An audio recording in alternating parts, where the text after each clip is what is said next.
태국의 영웅을 키워낸 한국인 감독님께 무한한 존경과 감사를 전 태국인들이 보냅니다. 저 역시도 파니팍 언니와 한마음으로 큰 절을 올리고 싶어요. 폐막으로 달려가고 있는 파리올림픽. 태국 선수의 금메달에 태국과 한국 모두 감동으로 뭉클해지는 일이 있었죠. 태국 역사상 최초로 올림픽 2연패, 그리고 파리올림픽의 첫 금메달을 달성한 태국의 태권도 대표 파니팍 선수와 함께한 분이 한국인이라는 사실이 널리 알려지며 관심이 집중되고 있는데요. 오늘은 이 파니팍 선수와 함께 동고동락하며 훈련을 해왔던 친한 동생분이 메일을 보내왔습니다. 한국분들께 정말 특별한 감사를 전하고 싶다는데요. 오늘의 사연 시작합니다. 안녕하세요. 저는 태국의 방콕에서 태권도 도장을 운영하고 있는 수파차이입니다. 저와 함께 훈련을 하며 태국의 최초를 써내려가고 있는 파니팍 언니가 이번 파리올림픽에서 금메달을 따서 정말 기쁜데요. 파니팍 언니의 최초에는 최영석 감독님의 헌신과 희생이 있었기에 가능했다고 생각해서 이렇게 태국인들을 대신해서 한국분들께 감사의 인사를 전해보려고 합니다. 파니팍 언니만큼은 아니지만 태권도 덕분에 제 인생이 정말 많이 바뀌었기 때문에 제게 있어서 한국은 정말 특별한 나라거든요. 저와 파니팍 언니는 어릴 때부터 같은 태권도장에서 함께 운동했어요. 언니는 저보다 2살 많았지만 함께 땀을 흘리며 훈련하고 거의 모든 일과를 같이 했기 때문에 친한 언니 동생이자 좋은 훈련 파트너이자 또 친구 같은 그런 사이였습니다. 재능은 좀 달랐지만요. 저는 사실 재능을 아주 타고나진 못했어요. 노력파였습니다. 반면에 파니팍 언니는 어릴 때부터 남다른 재능과 열정을 보였습니다. 게다가 성실했죠.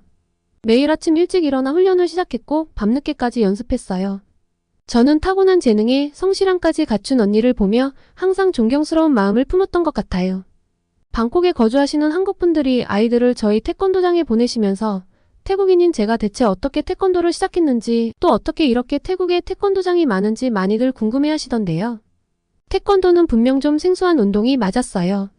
최영석 감독님이 태국팀을 맡기 전까지는요. 최 감독님이 태국 대표팀을 맡으시면서 상황이 바뀌기 시작했습니다. 감독님은 우리나라에 태권도의 진정한 정신과 기술을 전파하셨어요. 그리고 감독님의 지도 아래 태국 태권도는 빠르게 성장했고 국제대회에서 좋은 성적을 거두기 시작했습니다. 이때부터 태국에서 태권도가 보편화되기 시작했어요. 2004년 올림픽 동메달, 2008년 올림픽 은메달, 그리고 2010년 아시안게임 금메달까지 놀라운 성적이 연일 보도되며 태국 전역에 태권도가 퍼지는 속도가 어마어마했습니다. 특히 예의범절을 잘 배울 수 있는 운동이라는 점에서 태국의 상류층 아이들이 많이 시작했죠. 그리고 최근까지 사그러들지 않는 태권도 열기의 중심에 파니팍 언니가 있었습니다. 물론 국가대표의 길은 결코 쉽지 않았어요. 저는 국가대표가 아니기에 옆에서 지켜보기만 했지만 안쓰러운 느낌이 들 때가 한두 번이 아니었죠. 언니는 매일 8시간 이상 고강도 훈련을 받았어요. 체중 감량도 정말 힘들어했습니다. 언니가 살이 찌는 타입은 아닌데 키가 워낙 큰 탓에 49kg급을 뛰기 위해 체중 관리도 쉬운 일이 아니었어요. 하지만 최 감독님이 계셨기에 모든 걸 견뎌낼 수 있었던 것 같습니다. 처음에는 외국인 감독이라 의사소통도 힘들고 적응하기 어려웠던 것이 사실인데요. 하지만 감독님은 열정적으로 태국어를 배우셨고 우리 문화도 이해하려고 노력하셨죠. 그 모습이 참 감동적이었습니다. 물론 좀 무섭기도 했어요.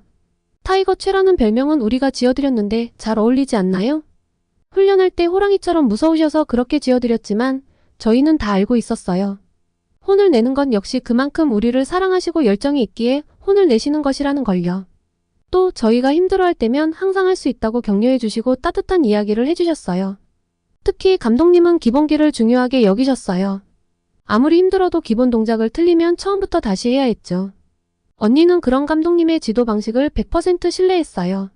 감독님이 시키시는 대로만 하면 우리가 성장할 수 있어. 라고 늘 말했죠. 이런 것들을 잘 모르는 누군가는 저희의 훈련 현장을 보고 애들을 왜 저렇게 자냐며 혀를 차기도 했습니다. 감독님의 훈련은 정말 혹독했으니까요. 저희는 하루에 8시간 이상 고강도 훈련을 받았고 사실 처음에는 너무 힘들어서 울기도 했어요. 매일 아침 5시에 일어나 30분 달리기로 시작해서 3시간 동안 기본기 훈련을 하고 매일 발차기 1000개는 기본이었습니다. 점심 식사 후에는 체력 훈련과 스파링이 기다리고 있죠. 저녁까지 쉬는 시간 없이 계속되는 훈련까지 쉴 틈이 없었어요. 하지만 시간이 지나면서 그 훈련이 우리를 얼마나 강하게 만들었는지 깨달았습니다. 특히 파니팍 언니는 그 훈련을 정말 잘 따라갔어요. 그리고 이런 체력은 저희의 든든한 자산이 되었습니다. 또 감독님은 기술만 가르치신 게 아니에요. 태권도의 정신, 예의, 인내, 끈기 같은 가치들도 함께 가르치셨죠. 실력이 뛰어나도 품성이 나쁘면 절대 선수로 뽑지 않으셨어요. 그래서 우리는 기술뿐만 아니라 인성도 함께 갈고 닦았습니다. 그리고 저도 인생을 살아가는 방식을 태권도를 통해 많이 배웠습니다. 힘들고 피곤하면 핑계를 대고 쉬었다 가는 것이 아니라 인내하고 버티고 될 때까지 두들기는 자세를 배웠기에 저는 지금 태권도 도장도 성공적으로 운영하고 있다고 생각하거든요. 물론 항상 좋기만 했던 것은 아닙니다. 2014년으로 기억하는데요. 어느 날 갑자기 한 선수가 TV에 나와서 감독님에게 폭행을 당했다고 말한 거예요. 처음 그 뉴스를 봤을 때 저희 팀 전체가 멍했어요. 파니팍 언니는 특히 더 큰 충격을 받은 것 같았어요. 이럴 리가 없어. 감독님은 절대 그러실 분이 아니야. 라고 계속 말했죠. 감독님의 엄격한 훈련 방식을 소화해내며 감독님이 엄한 분이라는 건 다들 인정했습니다. 하지만 엄한 것과 폭력은 전혀 다르죠. 감독님은 항상 우리의 안전을 가장 먼저 생각하셨고 정신적인 강인함을 기르는 것을 중요하게 여기셨는데 폭력이라니? 말도 안 되는 소리였습니다. 그냥 잠깐 지나가는 해프닝이겠지 하고 넘겼는데요. 상황은 점점 안 좋아졌어요. 언론에서는 연일 감독님에 대한 안 좋은 기사를 쏟아냈고 일부 사람들은 감독님의 사퇴를 요구하기 시작했죠. 저희 팀 분위기도 엉망이 됐어요. 훈련에 집중하기 힘들었고 매일 불안에 떨어야 했죠. 그때 파니팍 언니가 먼저 나섰어요. 우리가 직접 진실을 말해야 해. 라면서 기자회견을 열자고 제안했죠. 처음에는 다들 망설였어요. 혹시 역효과가 나지 않을까 걱정됐거든요. 하지만 언니의 단호한 태도에 우리도 용기를 냈어요. 기자회견장에서 언니는 떨리는 목소리로 말했어요. 최영석 감독님은 우리의 스승이자 인생의 멘토입니다. 감독님께서 우리를 폭행했다는 건 있을 수 없는 일입니다. 오히려 감독님은 우리가 다치지 않도록 항상 주의를 기울이셨고 정신적으로 강해질 수 있도록 도와주셨습니다. 저도 그 자리에서 용기를 내 말했어요. 감독님의 훈련은 힘들지만 그건 우리를 더 강하게 만들기 위한 것이었습니다. 폭력이 아닌 사랑과 열정으로 우리를 이끌어 주셨습니다. 우리의 진심 어린 말에 조금씩 상황이 바뀌기 시작했어요. 태국 국민들도 우리의 말을 믿어주기 시작했고 감독님을 지지하는 목소리가 높아졌죠. 그러던 중 결정적인 증거가 나왔어요. 당시 폭행을 주장했던 선수의 거짓말이 밝혀진 거죠. 알고 보니 이전 감독님이 최영석 감독님을 음해하기 위해 꾸민 일이었대요. 그 사실이 밝혀지자 모든 상황이 180도 바뀌었어요. 태국 국민들은 감독님께 미안해하며 더 큰 지지를 보내주셨습니다. TV에서는 감독님의 업적과 우리 팀의 성과를 재조명하는 프로그램들이 방영됐고 많은 사람들이 감동을 받았죠. 이 일을 겪으면서 우리 팀은 더 단단해졌어요. 위기를 함께 극복하면서 서로에 대한 신뢰가 더 깊어졌거든요. 파니팍 언니는 그때 감독님께 우리가 감독님을 지키지 못해 죄송합니다. 앞으로 더 열심히 해서 감독님의 명예를 회복시켜드리겠습니다. 라고 말했어요. 감독님도 이 일을 계기로 더 따뜻해지셨어요. 여전히 엄격하셨지만 우리를 대하는 태도에서 더 큰 애정을 느낄 수 있었죠. 너희들 덕분에 내가 다시 설 수 있었다. 고맙다. 라고 말씀하시면서 눈물을 보이셨을 때 우리도 같이 울었어요. 이 사건 이후로 태국에서 태권도의 인기가 더 높아졌어요. 많은 사람들이 우리의 이야기에 감동받아 태권도를 배우기 시작했고요. 파니팍 언니는 이 일을 겪은 후 더 강해졌어요. 이제 우리가 받은 사랑을 금메달로 보답해야 해. 라면서 더 열심히 훈련했죠. 지금 생각해보면 그 위기가 오히려 우리를 더 강하게 만들었던 것 같아요. 힘든 시기였지만 그때의 경험이 지금의 우리를 만들었다고 생각해요. 최영석 감독님, 파니팍 언니, 그리고 우리 팀 모두가 하나가 되어 위기를 극복했죠.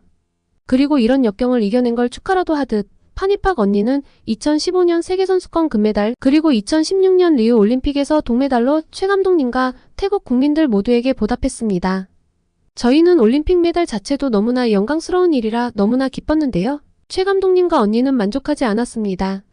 메달의 기쁨은 잠시고 다음 올림픽을 대비해야 한다고 했죠. 언감생심, 꿈에서도 보지 못한 금메달이 목표였습니다.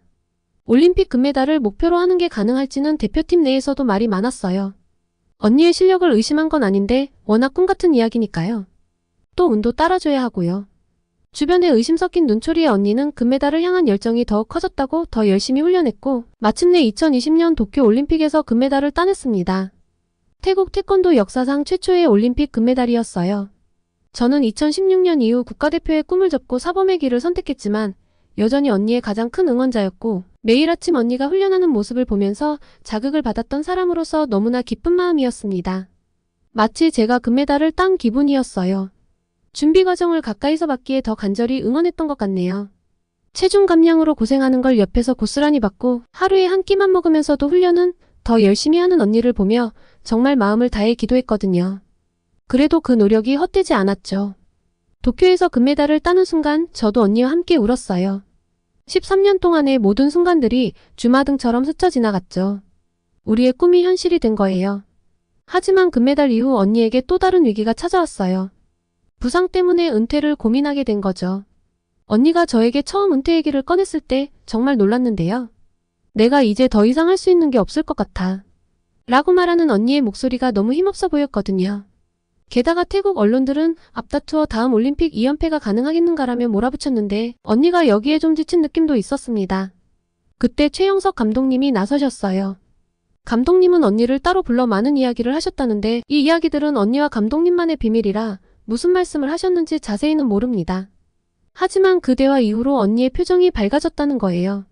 그리고 더 이상 언론에 대한 스트레스 없이 아주 처음에 태권도를 시작했던 그때처럼 밝은 얼굴로 다시 경기 준비를 하기 시작했습니다. 그 후로 언니의 훈련은 더욱 치열해졌어요.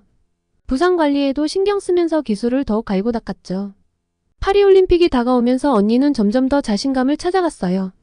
이번엔 꼭 2연패를 할 거야. 라고 말하는 언니의 눈빛은 정말 든든해 보였죠. 저는 언니가 훈련할 때마다 할 수 있어, 언니. 라고 응원했어요. 그리고 마침내 그 꿈이 이루어졌죠. 아직도 눈을 감으면 그 감동스러운 장면이 재생됩니다. 태국의 태권도인으로서 평생 잊지 못할 아름다운 장면이라고 생각해요. 파리올림픽 태권도 여자 49kg급 결승전 정말 손에 땀을 쥐게 하는 경기였는데 다들 보셨을까요? 파니팍 언니의 상대는 중국의 우수한 선수 거칭이었는데요. 1라운드에 갑자기 거칭이 빠른 발차기로 언니의 몸통을 가격하고 2점을 먼저 내줄 땐 제 심장이 쿵 내려앉는 것 같았어요. 하지만 파니팍 언니는 흔들리지 않았어요. 오히려 더 집중하는 것 같았죠. 이게 바로 최 감독님이 강조한 것이었습니다. 멘탈, 정신력. 얼마 지나지 않아 언니의 반격이 시작됐어요. 빠른 몸놀림으로 거리를 좁히더니 정확한 돌려차기로 거칭의 머리를 가격했어요. 3점을 만회하며 역전에 성공했죠.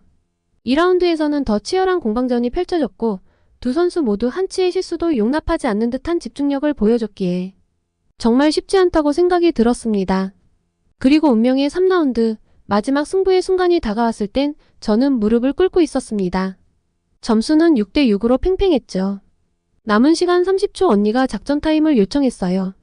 TV 화면 속에서 최영석 감독님이 언니에게 뭔가를 열심히 말씀하시는 모습이 보였어요. 언니는 고개를 끄덕이며 다시 경기장으로 들어갔죠. 그리고 그 순간이 왔어요. 종료 10초 전 언니가 갑자기 회전을 하더니 완벽한 타이밍에 머리 부위를 가격했어요. 관중들의 함성이 터져나왔고 점수판에 3점이 올라갔어요. 9대6. 경기 종료 휘슬이 울리고 파니팍 언니의 올림픽 2연패가 확정됐어요. 저는 그 자리에서 벌떡 일어나 소리를 질렀어요. 언니 해냈어. 정말 해냈어요. 눈물이 왈칵 쏟아졌죠. 13년 동안 함께 달려온 시간들이 주마등처럼 스쳐 지나갔어요. 그리고 이렇게 감동받은 사람은 저뿐만이 아니었습니다. 방콕 주택가가 다 함성으로 물들었어요. 술집에서 중계를 보던 사람들도 집에서 보던 사람들도 정말 한마음 한뜻으로 함성을 내질렀습니다. 그런데 그때 더 감동적인 장면이 펼쳐졌어요. 파니팍 언니가 최영석 감독님을 향해 달려가 갑자기 무릎을 꿇더니 큰 절을 올리는 거예요. 언니의 이마가 바닥에 닿았을 때 태국이 조용해졌습니다. 최영석 감독님은 당황하신 듯 했습니다. 얼른 언니를 일으키려 하셨지만 언니는 한동안 그 자세를 유지했어요. 언니의 어깨가 흐느끼듯 떨리는 게 보였어요. 감독님도 결국 눈물을 보이셨죠. 이 순간 모든 태국인이 다 같이 눈물을 흘렸을 것이라 생각합니다. 그리고 파니팍 언니의 가족들을 제외하면 그래도 제가 가장 많이 운 사람 5손가락 안에 꼽힐 것 같긴 해요. 언니가 큰 절을 했을 때 그 마음을 온전히 이해할 것 같았거든요. 13년이라는 긴 시간 동안 언니를 이끌어주신 감독님에 대한 감사함, 힘들 때마다 포기하지 않고 믿어주신 것에 대한 고마움, 그리고 태국 태권도를 위해 헌신하신 것에 대한 존경심. 그 모든 감정이 언니의 큰 절에 담겨 있었던 거예요. 인터뷰에서 언니는 감독님은 저에게 단순한 지도자가 아닙니다. 인생의 스승이자 또 다른 아버지예요. 제가 이 자리에 설 수 있었던 건 모두 감독님 덕분입니다. 그래서 제 인생에서 가장 빛나는 순간에 감독님께 가장 높은 존경을 표하고 싶었어요. 라고 이야기했는데 맞습니다. 단순한 감독님이 아니라 인생의 나침반을 제시해주신 제게도 부모님 같은 분이십니다.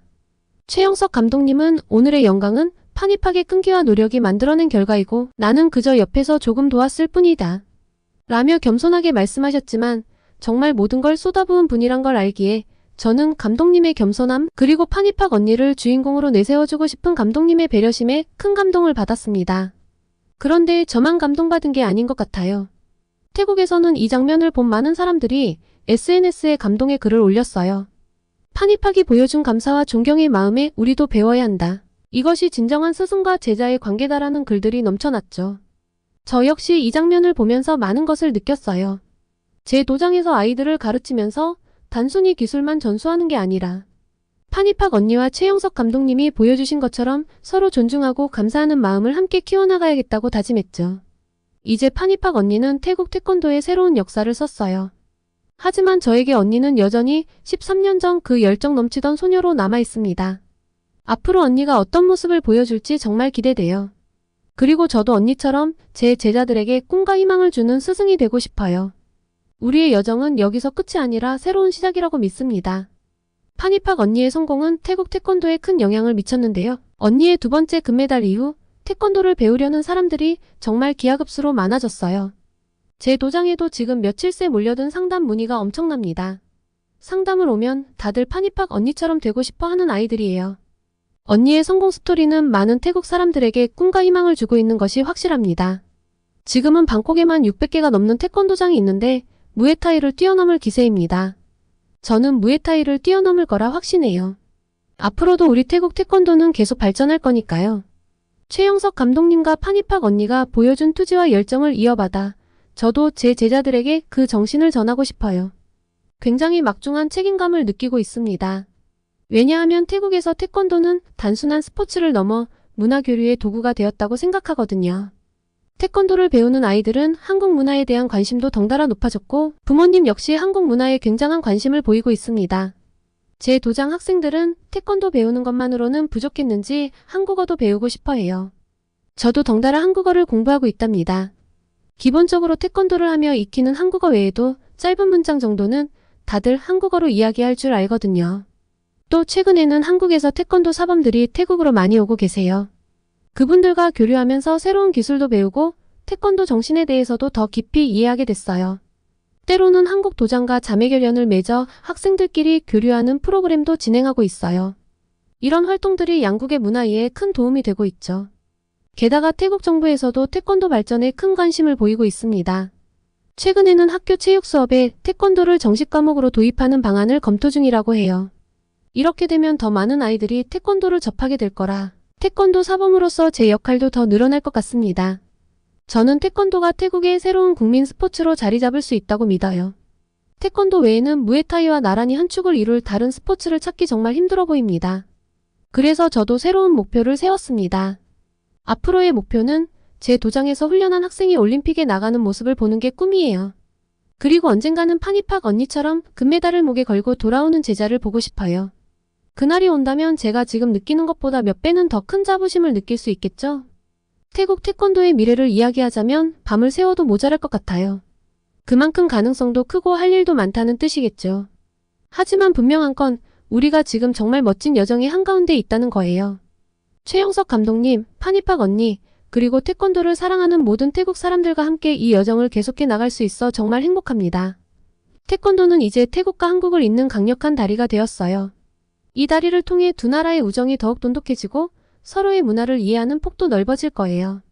저는 이 아름다운 변화의 한가운데서 태권도를 가르치고 있다는 사실이 자랑스럽습니다. 앞으로도 이 길을 계속 걸어가며 태국 태권도의 밝은 미래를 만들어가는데 제 힘을 보태고 싶습니다. 태국의 영웅을 만들어준 한국이라는 나라에 무한한 사랑과 존경을 보냅니다. 모두 태국의 태권도를 응원 많이 해주세요. 이렇게 세계 각국에서 한국과 한국인의 위상이 드높아지는 최근 우리가 이렇게 명실상부한 선진국으로 자리 잡는데 가장 큰 희생을 한 분들이 있습니다. 너무나도 감사한 이분들께 아직까지 우리가 감사의 표현을 온전히 전달하지 못한 곳들이 많다는 것을 알고 계시나요? 최근 참혹한 90대 할아버지의 집이라며 퍼진 글이 국내에 큰 파장을 일으키고 있습니다. 깨진 유리창, 무너질 듯한 천장, 얼룩진 벽지와 씻을 수조차 없는 화장실. 그야말로 충격적인 이 공간에서 수십 년을 거주해 온 90대 노인이 있다 전해진 것입니다. 충격적이게도 그는 70여 년 전 발발된 한국전쟁에 직접 자원에 참전했던 김영길 참전용사였는데요. 하지만 정전 후 뼈저린 가난 속에 살아야 했던 노인은 자신이 쉴 공간조차 없는 이곳에서 평생을 고통받아야 했습니다. 또한 현재 피부암이란 병까지 앓고 있으며 무더운 여름 씻기가 힘든 화장실로 인해 보일러실에서 물을 받아 세수를 하고 한 달에 2번 오는 목욕차만 기다리고 있습니다. 그야말로 참혹한 상황에 놓인 것이죠. 그런데 정전 후 71년이 된 지금 처음으로 그에게 기적이란 것이 찾아옵니다.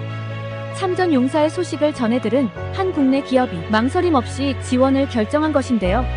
피부암을 앓고 있는 참전 용사에게 가장 시급한 화장실 수리를 우선적 지원하기로 결정하며 곧바로 공사에 들어갔고 씻기조차 힘들었던 화장실은 현재 평범한 화장실의 모습을 갖추었습니다.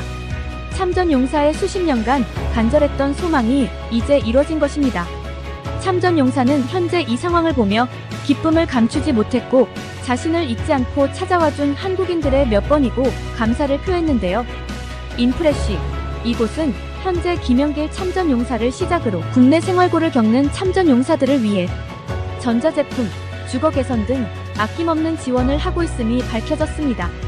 이곳은 작년 부산에서 논란이 된 생활고로 8만 원어치의 식료품 절도를 저지른 참전용사를 위해 서울에서 부산까지 달려가 지원한 주인공이기도 했는데요.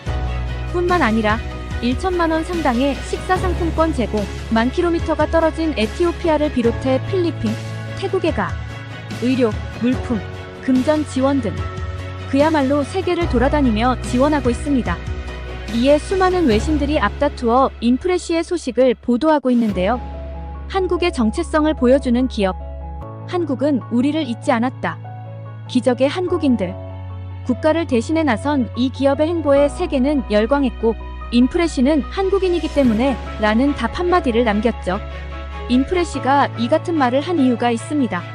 실제 여러 평범한 사람들이 한국인이라는 이유로 이 기업의 행보에 동참하고 있기 때문인데요. 인프레쉬는 후원 창구를 열어달라는 많은 요청에 최근 후원 티셔츠와 볼캡을 출시했습니다. 지금의 한국이 있기까지 많은 희생과 헌신이 있었다. 라는 문구를 새긴 티셔츠와 함께 그들의 노고를 잊지 말고 기억하자는 메시지를 담고 있습니다. 인프레쉬는 일상 속 역사를 기억하였으면 하는 마음으로 편안히 착용할 수 있는 아이템과 디자인으로 제작하였는데요. 또한 해당 상품의 수익금 일부가 참전 용사분들께 후원되고 구매한 모든 한국인들의 이름으로 전달된다고 합니다. 인프레쉬는 365일이 국경일인 듯 지금도 이 같은 소식을 알리며 후원하고 있습니다. 저 역시 참전 용사님의 소식을 듣고 너무도 안타깝고 마음이 아팠는데요. 국가를 위해 헌신한 모든 영웅분들의 상황이 좋아지시길 간절히 바라며 많은 분들의 관심과 응원 부탁드립니다. 상품의 구매처는 고정 댓글에 남기겠습니다. 아직도 우리의 손길이 미치지 못한 영웅분들이 많은 만큼 이번 협업을 맞이하여 보다 많은 분들께서 동참을 해주셨으면 하는 바람입니다. 앞으로도 감동저장소 채널을 통해 참전 용사분들을 도울 수 있는 일이 있다면 적극적으로 함께하겠습니다. 이상 감동저장소였습니다.